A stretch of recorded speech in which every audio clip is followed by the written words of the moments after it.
Très bien. Émeric Gomis pour l'association Impasse est trop présent. On est là aujourd'hui en pleine commémoration de l'abolition de l'esclavage. En l'occurrence, l'initiative qu'on mène aujourd'hui s'appelle Artistes et citoyens contre l'esclavage. Donc, comme le nom l'indique, c'est des artistes qui viennent soutenir notre démarche, en l'occurrence une démarche d'information, de sensibilisation, de réflexion autour de l'esclavage, de la domination, de la liberté aussi, parce qu'on ne parle pas de choses que négatives, parce que ce à quoi on aspire, c'est la liberté, la paix, l'amour, le fait de pouvoir profiter de ce qu'on a, de ce qu'on nous a donné, à savoir la vie, de pouvoir profiter de la nature qui nous a été offerte et qui est riche et qui peut subvenir à nous tous, en gros.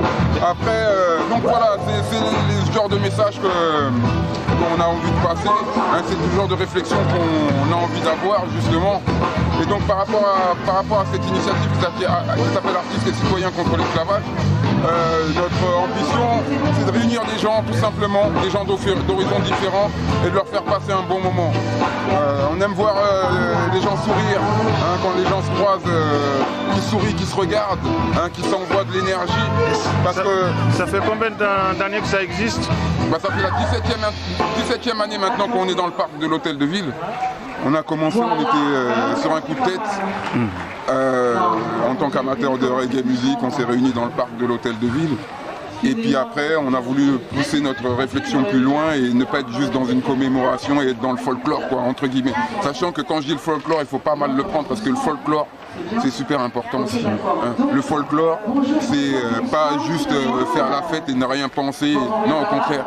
Le folklore, c'est aussi cultiver la mémoire et réactiver la mémoire, justement, et la mémoire des bonnes choses. Parce que souvent, on parle de tradition négativement, ou on parle de coutumes négativement, mais il y a des bonnes coutumes et il y a des bonnes traditions. Après, encore une fois, le fait de se croiser, de partager, ça permet aussi justement de réfléchir sur le bon, le mauvais, ce qui est bon ici, n'est peut-être pas bon ici. Bon, enfin bref, de se poser des questions et de toute façon, on est tous les mêmes, on est tous humains, on se ressemble tous. Et depuis un certain temps, vous faites partie du CCES, Coordination contre l'esclavage, et c'est quel?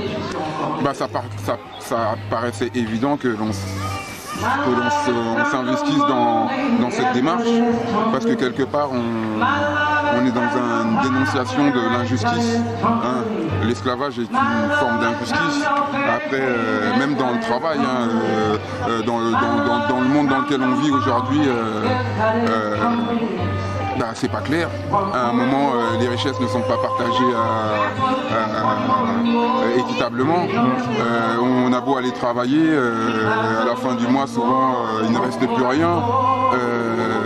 Certains vont travailler, ils n'ont pas de logement.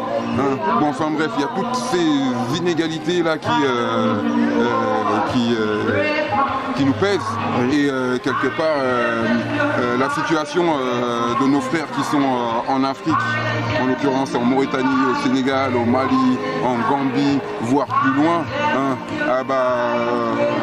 c'est des situations qui nous touchent. Il faut savoir que lorsqu'ils ont fait leur commerce, leur exploitation des plantations et qu'ils ont développé l'esclavage industriellement parlant,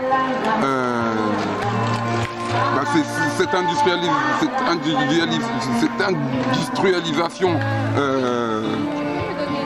de la ressource humaine, hein, c'était les prémices des sociétés dans lesquelles on vit aujourd'hui. On sait très bien que quand quelqu'un n'a plus rien à perdre, il devient dangereux. Hein. Aujourd'hui, on nous fait croire qu'on possède des choses juste pour nous calmer et pour nous éviter justement de nous soulever. Maintenant, comme le disait tout à l'heure notre ami Casimir, hein, il n'y a pas assez après quand je dis soulever, se soulever, ça peut être pacifiquement, encore une fois, hein, on n'est pas là pour agir de la même manière que les gens qu'on dénonce, hein, mais c'est leur faire mettre devant un rapport de force. Et vous avez bon espoir que l'esclavage va cesser dans l'Afrique? J'ai bon espoir parce que l'histoire nous l'a montré. Aujourd'hui, le nom de Maïmouna Sissoko retentit. Ça résonne dans ma tête comme le nom de Rosa Parks. C'est le début de la fin de quelque chose. Les gens ont été trop loin à un moment. Et à un moment, eux-mêmes, s'ils avaient pris des leçons de l'histoire, ils auraient réagi intelligemment. Mais là, on arrive à un point où ce n'est pas possible. Et ça ne va pas être possible pour eux. Donc il va falloir que ces choses-là changent. Après, il faut toujours être vigilant. Même quand il y a un changement ou une avancée, il ne faut jamais reculer. Merci. À tous. Je remercie l'association